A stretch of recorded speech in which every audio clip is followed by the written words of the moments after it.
భువనగిరి బిర్యానీ పడ్డానికి నల్గొండ పోతుంది కదా.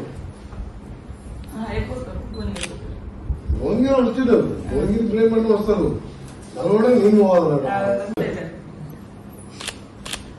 థ్యాంక్ యూ అన్న. మళ్ళీ కలుస్తాం. స్పీకర్ గారి దగ్గర వేస్తాం. ఏమద్దులే అన్న, ఇంటికి వస్తాం.